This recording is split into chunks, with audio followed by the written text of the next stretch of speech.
Iya, gegerkan ASEAN, beginilah pernyataan Presiden AFF usai tahu Indonesia wakili Asia Tenggara di babak ketiga kualifikasi Piala Dunia. Sinteyong banyak menangis usai 4 tahun di Timnas Indonesia. Warganya pemurah dan berhati hangat. Sementara itu pelatih Malaysia ingin buntuti Sinteyong susul Timnas Indonesia ke Piala Asia 2027. Simak selengkapnya di sini hanya di Kamus Bola yang coba merangkumnya untuk Anda di sini.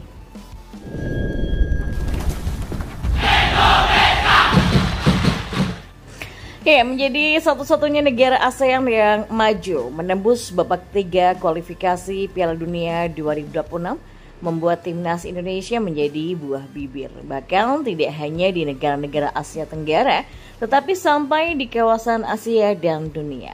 Bahkan prestasi ini pun tidak luput dari perhatian Presiden AFF Kiev Samet. Dan karena telah menggegerkan ASEAN, beginilah pernyataan Kiev Samet setelah tahu Timnas Indonesia menjadi satu-satunya wakil Asia Tenggara yang lolos ke putaran ketiga kualifikasi Piala Dunia 2026.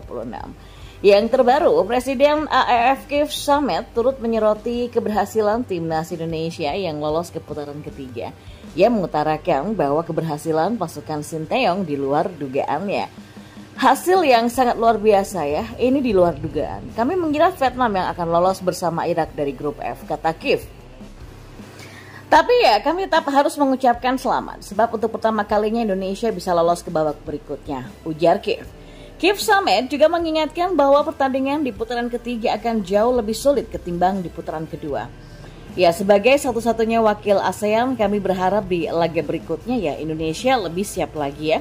Karena lawan yang bakal dihadapi adalah lawan tim-tim tangguh Asia lainnya seperti Iran atau Jepang, ujarnya. Di sisi lain, Sinteyong mengungkapkan rasa harunya usai 4 tahun bekerja sebagai pelatih Timnas Indonesia. Ya, pengakuan tersebut disampaikan di kanal YouTube Yang Jun Hyuk. Seperti yang diketahui, Yang Jun Hyuk merupakan mantan pemain baseball kondang asal Korea Selatan. Sinteyong yang hadir saat itu dalam acara ramah tamah dengan sesama warga Korea Selatan yang tinggal di Indonesia. Sebelum menyampaikan pesan-pesan, Sinteyong sempat bernyanyi beberapa lagu di depan warga Korea Selatan. Usai menyanyi, ia pun menyampaikan pesannya kepada warga Korea Selatan yang hadir dalam pertemuan tersebut. Sinteyong mengaku menangis selama di Indonesia akhir-akhir ini. Pasalnya masyarakat Indonesia punya hati yang benar-benar hangat. Selain karena dikenal santai, Sinteyong tetap kagum memiliki perasaan untuk mengalah dan saling memberikan dukungan satu sama lain. Dirinya pun membandingkan suasana ketika bekerja sebagai pelatih di Korea Selatan. Saat itu dia mengaku pernah dalam kondisi tidak ada orang di Korea Selatan yang bermurah hati kepadanya. Sebenarnya saya banyak menangis ya di Indonesia akhir-akhir ini. Karena masyarakat Indonesia itu memiliki hati yang hangat. Walaupun agak santai, tapi ada perasaan mengalah dan memberikan satu sama lain. Dan dengan cara ini tidak peduli seberapa banyak saya melatihnya. Ya, usai melatih di Piala Dunia tidak ada seorang pun di Korea yang bermurah hati kepada saya seperti ini, ujarnya.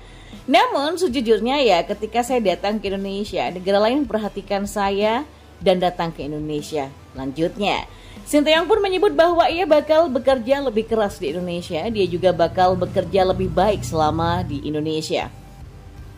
Ya, bahwa saya perlu berbuat baik, lebih baik di Indonesia di masa depan dan akan bekerja keras di masa depan, ungkapnya. Seperti diketahui, Sinteyong baru saja sukses mengantarkan Timnas Indonesia senior ke ronde ketiga kualifikasi Piala Dunia 2026 zona Asia. Timnas Indonesia mengamankan 1 tiket usai mengalahkan Filipina pada laga terakhir. Hasil tersebut juga membawa Timnas Indonesia ke putaran final Piala Asia 2027. Tim Merah Putih bakal menanti daftar lawan di ronde ketiga kualifikasi Piala Dunia 2026 zona Asia yang akan diundi pada 27 Juni nanti. Di sisi lain, pelatih Timnas in Malaysia yaitu Kim Panggon berambisi membawa skuadnya menyusul Timnas Indonesia ke Piala Asia 2027.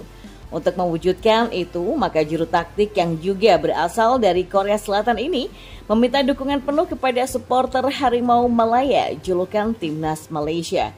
Sebagaimana diketahui, Malaysia memang gagal melaju ke putaran ketiga kualifikasi Piala Dunia 2026. Hal ini sekaligus membuat mereka tidak mendapatkan tiket otomatis lolos ke Piala Asia 2027. Dan untuk mewujudkan, Harimau Malaya harus berjuang lewat babak ketiga kualifikasi Piala Asia 2027 yang rencananya akan berlangsung pada Maret 2025. Perjuangan Malaysia itu berbanding terbalik dengan timnas Indonesia sebab skuad Garuda sudah memastikan tiket Piala Asia 2027 setelah berhasil melaju ke putaran ketiga kualifikasi Piala Dunia 2026. Kim Panggon pun tersulut semangatnya untuk membuntuti Shin Tae-yong yang sudah sukses mengantarkan timnas Indonesia ke Piala Asia 2027. Namun dalam waktu terdekat dia fokus membawa Malaysia meraih hasil yang gemilang di Piala AFF 2024 yang rencananya dimulai pada November mendatang. Ya, tantangan selanjutnya adalah Piala AFF pada November ini. Saat ini target besarnya masih lolos Piala Asia 2025 yang dimulai Maret tahun depan. Dan ini adalah tantangan besar. Tapi ujian besar ini bisa mengantarkan kita lolos ke Piala Asia untuk kedua kalinya berturut-turut. Supporter akan bangga ya, dan nama negara pun akan semakin dikenal, kata Kim Panggon. Ya, Kim Panggon sendiri merasa Piala AFF akan menjadi ujian yang bagus untuk timnya. Oleh karenanya, kompatriot Shin Tae-yong ini meminta dukungan penuh kepada para pendukung agar Malaysia bisa mentas di Piala Asia 2027. Jadi kami memang membutuhkan energi seluruh pemain dan dukungan yang lebih baik. Upaya normal saja nggak cukup, perlu upaya dan dukungan tambahan. Saya butuh dukungan semua pihak ya. Kalau ingin lolos ke Piala Asia untuk kedua kalinya secara berturut-turut, ini akan menjadi sesuatu yang luar biasa bagi sepak bola Malaysia. Ya, sementara peluang Malaysia untuk lolos ke Piala Asia 2027 sendiri masih bisa dibilang cukup berat. Pasalnya, Harimau Malaya tergabung dalam grup berat bersama negara-negara kuat seperti Suriah, Vietnam, Thailand, Tajikistan, dan juga Lebanon. Sementara itu, pemain timnas Indonesia Tom Hei beberkan cara menanggapi kritik yang beredar di media sosial. Jadi, kritikan pedas kepada para pemain kerap terjadi usai timnas Indonesia kalah atau bermain dengan buruk. Pemain berusia 29 tahun ini ditanya soal cara menanggapi kritikan pedas dari fans timnas Indonesia. Tom Hei bercermin dari pengalaman panjangnya berkarir di dunia sepak bola. Menurutnya, kritikan sudah menjadi bagian dalam karir sebagai pesepak bola. Yang terpenting dari kritikan di media sosial adalah bagaimana hal tersebut tidak mempengaruhi performa di atas lapangan. Menurut saya yang sudah punya banyak pengalaman dalam dunia sepak bola ya. Jadi saya tahu hal ini adalah bagian dari dunia itu. Dan bagi saya juga, memang selalu penting untuk mendengarkan opini orang-orang. Tetapi jangan biarkan hal itu mempengaruhi Anda, ujarnya. Dirinya mengapresiasi adanya kritikan untuk performa seorang pemain sepak bola profesional. Jadi meski begitu, pemain yang oleh supporter timnas Indonesia dijuluki profesor ini mengaku bakal selalu fokus kepada diri sendiri. Tom Hei tidak boleh fokus kepada hal lain yang bakal mempengaruhi performanya di lapangan. Jadi bagus sih kalau orang-orang bisa mengekspresikan diri mereka. Tapi kembali seperti yang kita bicarakan soal filosofi.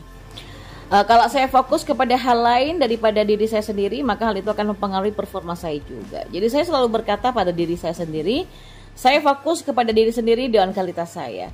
Jadi saya memberikan segalanya dan percaya diri, maka saya memberikan yang terbaik. Ya, terkadang yang sulit itu justru bukan karena akan mempengaruhi saya, tetapi berdampak pada orang-orang di sekitar saya.